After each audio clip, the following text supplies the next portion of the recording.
The evidence clearly supports our The claim. glass doors of Harrison law firm reflected the gray November sky, creating a mirror that seemed to hold Sophia Martinez's resolve. She paused for just a moment, adjusting the soft pink blanket wrapped around 3-month-old Lily, whose tiny face was peaceful in sleep. The baby's delicate features, her button nose, rosebud lips, and impossibly long lashes, were a testament to innocence in a situation that was anything but innocent. Sophia's hands were steady as she pushed through the revolving door, her heels clicking softly against the marble lobby floor. She wore a cream-colored wrap dress that managed to be both elegant and comfortable for nursing, her dark hair swept into a low bun that framed her face. She looked nothing like the heartbroken woman Daniel Reeves had left 12 months ago. She looked like a woman who had walked through fire and emerged as steel. The receptionist directed her to conference room C on the 14th floor. As the elevator climbed, Sophia felt her heart rate remain remarkably calm. She had played this moment over in her mind 1,000 times, each scenario different, each outcome uncertain. But she knew one truth with absolute clarity: she was here for Lily, not for closure, not for revenge, simply to protect her daughter's future. When she entered the conference room, the scene was exactly as she'd expected. Daniel sat at the head of the polished mahogany table, his navy suit tailored to perfection, his dark blonde hair styled with precision. He radiated the confidence of a man who had built a tech startup from nothing into a $40 million enterprise by age 35. Beside him sat Miranda Cole, all sharp cheekbones and calculated beauty in a burgundy dress that was clearly chosen to make a statement. Her platinum blonde hair fell in practiced waves, and her smile suggested she thought this was already over. Daniel's attorney, Robert Kingston, a man known for his ruthless efficiency in divorce cases, barely glanced up from his documents. Sophia's own lawyer, Patricia Morales, was already seated, her expression giving nothing away. Then Sophia entered with Lily, and the room's energy shifted like a record scratching to a halt. Daniel's carefully constructed mask of indifference crumbled instantly.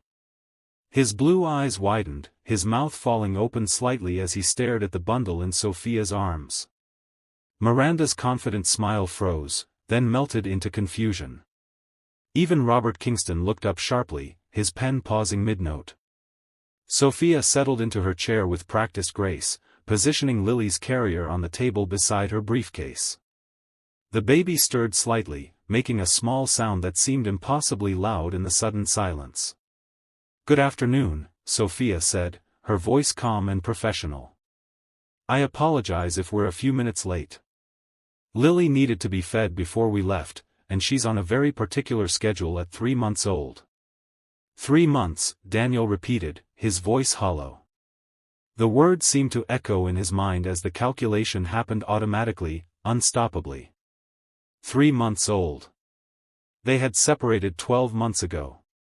He had filed for divorce 11 months ago. If the baby was 3 months old, that meant. His eyes snapped to Sophia's face, searching for answers, for explanations, for anything that would make this make sense. But Sophia simply looked back at him with those steady hazel eyes that had once gazed at him with love and devotion, eyes that now held only calm assessment and a strength that made him feel suddenly, uncomfortably small. Miranda shifted in her seat, her designer handbag clutched tightly in her lap. This wasn't how this was supposed to go. She had expected tears, maybe begging, certainly some display of the desperate, abandoned wife. Instead, she found herself face to face with a woman who made her feel like an intruder in a story that had nothing to do with her. "Sophia," Daniel finally managed, his voice cracking slightly on her name. "What, when, why didn't you tell me?" Sophia's expression didn't change. She reached down to adjust Lily's blanket, her movements gentle and assured, before meeting Daniel's gaze once more. "Tell you what, exactly, Daniel?" she asked, her tone even. "That I was pregnant?" The question hung in the air between them like shattered glass. Daniel leaned forward, his hands gripping the edge of the table, his knuckles white with tension. "Yes," he said, his voice rising slightly. "That you were pregnant. That's my child, Sophia." I had a right to know. Sophia's lips curved into something that wasn't quite a smile, more like the ghost of one that had died long ago.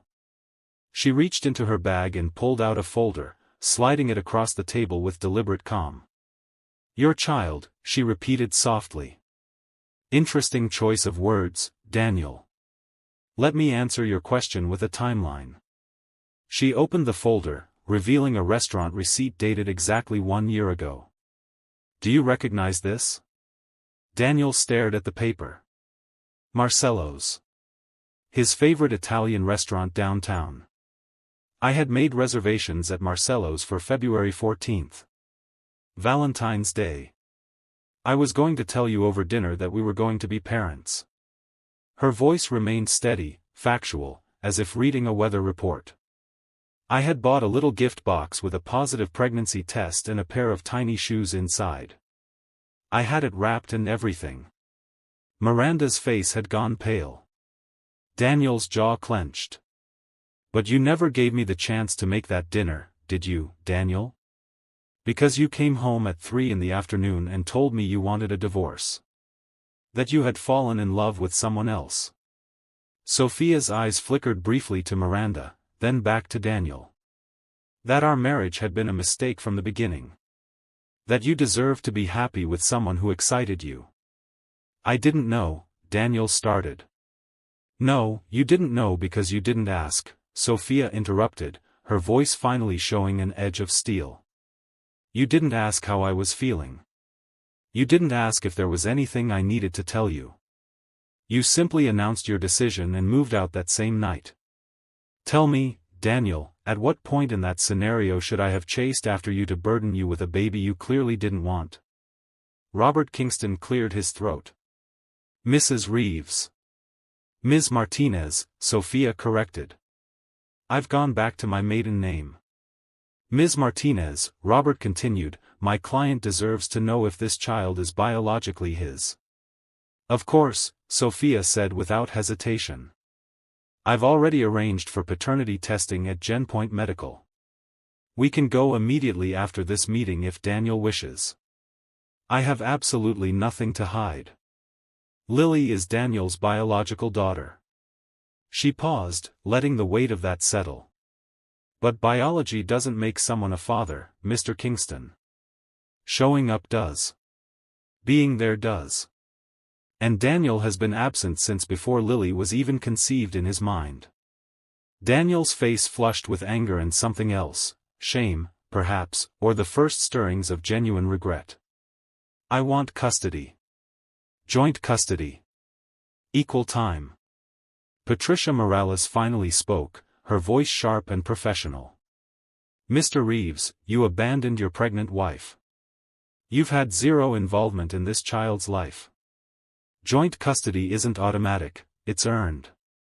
Sophia stood, gathering Lily's carrier with practiced ease. The baby had woken and was making soft cooing sounds, her tiny fist waving in the air. My terms are simple. DNA test today to confirm what we both know. Once confirmed, you'll have supervised visitation rights. 2 hours per week at my residence with a court-appointed supervisor present. As Lily grows older, if you prove yourself to be consistent and genuinely involved, we can revisit expanded visitation. That's unacceptable. Daniel shot to his feet. She's my daughter. Then act like her father, Sophia said quietly, meeting his eyes with unwavering strength. Prove that you want to be in her life for her sake, not for your ego or your image. Because right now, Daniel, you're a stranger to her. And I won't let a stranger have unsupervised access to my daughter, biological relation or not. She walked to the door, then paused, looking back one final time. You told me I was replaceable, Daniel. That any woman could have been your wife. But not just anyone can be Lily's mother. And you can't replace what you threw away. The door closed with a soft click, leaving Daniel standing in stunned silence, Miranda's hand reaching for his but finding only empty air as he stared at the space where his family had disappeared. 2 months had passed since that day in the conference room, and Sophia's life had settled into a rhythm that felt surprisingly right. The small two-bedroom apartment in the Riverside district wasn't the sprawling penthouse she'd shared with Daniel, but it was filled with something far more valuable: peace. On this particular Saturday afternoon in January, Sophia decided she and Lily needed fresh air despite the cold. She bundled the baby in a fleece suit that made her look like a tiny pink bear and headed to Riverside Park, where winter sunlight sparkled off the frozen fountain. Sophia had claimed a bench near the duck pond, rocking Lily's stroller gently while trying to read a novel she'd barely made progress on. Lily was fascinated by everything: the bare tree branches, the gray sky, the few brave pigeons pecking at the frozen ground. "She's beautiful," a warm voice said from beside her. Sophia looked up to find a man in his late 30s standing there, his hands tucked into the pockets of a charcoal peacoat. He had dark brown hair that looked slightly windswept, warm hazel eyes behind thin-framed glasses, and a kind smile that reached all the way to those eyes. There was something immediately trustworthy about him, though Sophia had learned to be cautious about trusting her instincts with men. "Thank you," Sophia said, instinctively reaching for the stroller handle. "I'm sorry, I didn't mean to startle you," he said quickly, taking a small step back. "I'm a pediatrician, and I can't help but notice happy babies. Occupational hazard." He smiled self-deprecatingly. "I'm Dr. Adrian Cross, though please, just Adrian when I'm not at the hospital." Sophia felt herself relax slightly. "Sophia Martinez. And this is Lily. 5 months?" Adrian guessed, studying Lily's size and alertness. "Very good. She just turned 5 months last week." Adrian gestured to the other end of the bench. "Mind if I sit? I promise I'm not a creepy stranger." "Well, I am technically a stranger, but I'm not creepy. At least, I hope not." Sophia found herself smiling despite herself. "Please, sit." They talked for over an hour. Adrian explained he worked at Children's Mercy Hospital downtown, specializing in infant care. He'd moved to the city 3 years ago from Boston and was still discovering his favorite spots. He asked about Lily with genuine interest, not intrusive questions, but the kind that showed he actually cared about babies as people, not just patients. When Lily started fussing, Adrian offered a suggestion about positioning her to ease what might be gas discomfort. It worked within seconds. "That was impressive," Sophia said, genuinely amazed. "Years of practice and very grateful parents," Adrian replied with a grin. Then, somewhat nervously, he added, "I know this is forward, but I come here most Saturday afternoons to decompress from the week. If you ever want company, or if you have questions about Lily's development, I'd be happy to chat again." Sophia surprised herself by saying yes immediately. As Adrian walked away with a wave, Lily cooed contentedly, and Sophia felt something she hadn't felt in over a year: the possibility of hope. Over the following weeks, Saturday afternoons in the park became sacred. Adrian was always there, sometimes with coffee for both of them, always with patience and kindness. He taught Sophia baby massage techniques, explained developmental milestones, and made her laugh with stories from the hospital. By the 4th Saturday, when Adrian's hand brushed hers while reaching for Lily's dropped pacifier, Sophia felt a flutter in her chest that had nothing to do with anxiety. "Would you like to have dinner sometime?" Adrian asked softly, his eyes searching hers. "Just the two of us? I mean, I love Lily, but I'd really like to get to know you better. If you're ready. No pressure." Sophia looked at this kind, patient man who had shown her what genuine care looked like, and nodded. "I'd like that very much." Their first date was at a small French bistro. Adrian asked about her life, her dreams, her marketing career. She'd paused. He listened when she mentioned her divorce, but didn't pry. When she finally told him about Daniel, about arriving at the divorce with a newborn he never knew existed, Adrian reached across the table and took her hand. "That must have taken incredible strength," he said quietly. "You're remarkable, Sophia." For the first time since Daniel had walked out, Sophia felt truly seen. The DNA results arrived on a cold February morning, delivered in a formal envelope from Daniel's attorney. As expected, they confirmed with 99.9% certainty that Daniel Reeves was Lily's biological father. But the letter didn't stop there. Daniel was demanding immediate joint custody, alternating weeks, decision-making authority, the works. His lawyers had filed a petition with the family court, and a hearing was scheduled for March 15. Sophia's hands trembled as she called Patricia. "He's serious about this." "Let him be serious," Patricia replied calmly. "He has money, but we have facts. He's been to exactly 6 supervised visits in 2 months, cancelled 3 others for business meetings, and spent most of the visits on his phone. Our supervisor's reports are damning." But Sophia knew Daniel. When he wanted something, he became relentless. This wasn't about Lily, it was about winning, about control, about refusing to accept that something existed outside his authority. That evening, Adrian came over with takeout. He'd become a constant presence in their lives over the past month, helping with Lily's bedtime routine, cooking dinner when Sophia was exhausted, simply being there. "You're quiet," he observed as they sat on her couch after Lily was asleep. Sophia handed him the legal papers. Adrian read through them, his jaw tightening. He can't actually think a judge will give him joint custody. He thinks his money can buy anything, Sophia said bitterly. Adrian set the papers aside and turned to face her fully. "Sophia, I need you to hear something. I'm not going anywhere. Whatever happens with this court case, whatever Daniel tries to pull, I'm here. For you and for Lily." Sophia felt tears prick her eyes. "Adrian, you didn't sign up for this mess. You barely know us." "I know enough," he said firmly. He reached up and gently cupped her face. "I know that you're the strongest person I've ever met. I know that Lily lights up my entire world. And I know that I'm falling in love with you. Both of you." Sophia's breath caught. "Adrian. You don't have to say it back," he said quickly. "I just needed you to know where I stand. You're not alone in this fight." Sophia leaned forward and kissed him. It was soft and tentative at first, then deeper as Adrian's arms wrapped around her. It was nothing like the consuming passion of her early days with Daniel. This was different, steady, safe, promising. When they pulled apart, Adrian rested his forehead against hers. "We'll get through this," he whispered.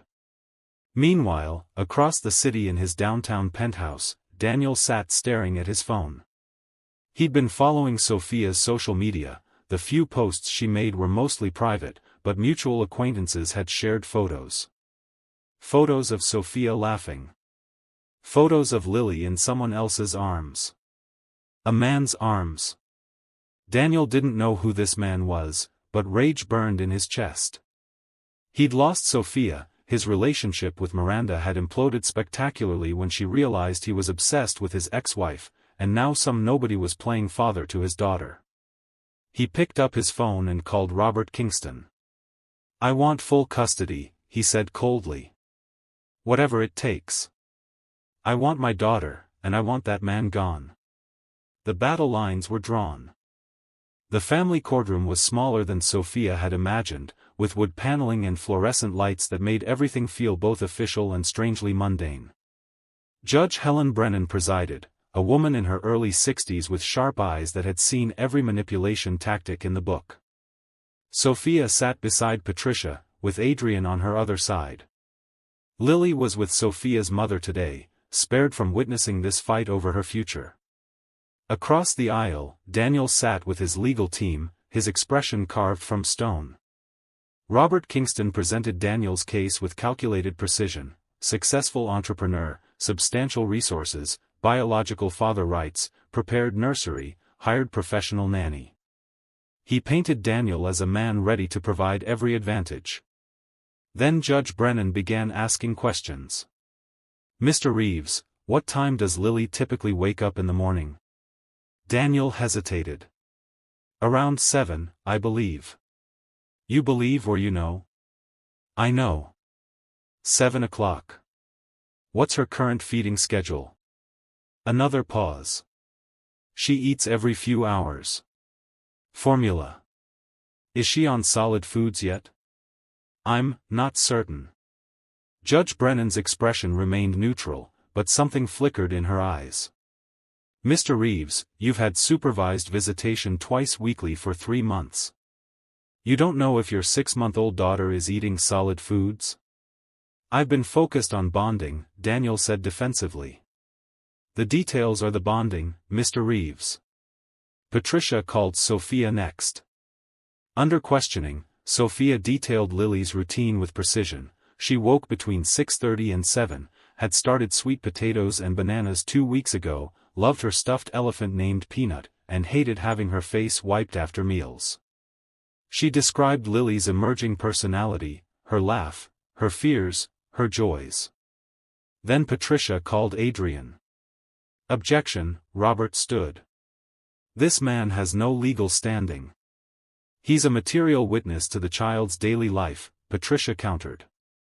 I'll allow it, Judge Brennan decided.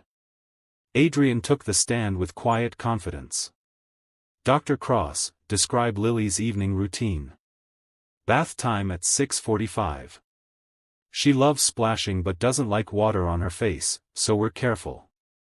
After bath, she has 6 ounces of formula. We're transitioning to more solids during the day. Then we read 3 books. Current favorites are Goodnight Moon, The Rainbow Fish, and a touch-and-feel animal book. She goes down around 7:30, and if she's teething, we give her a cold teething ring. The detail was devastating. Here was a man with no biological connection who knew Lily intimately after 4 months, while her biological father couldn't answer basic questions after 3 months of visits. Do you love this child, Dr. Cross? Patricia asked. With all my heart, Adrian said simply, his eyes finding Sophia's. Judge Brennan didn't deliberate long.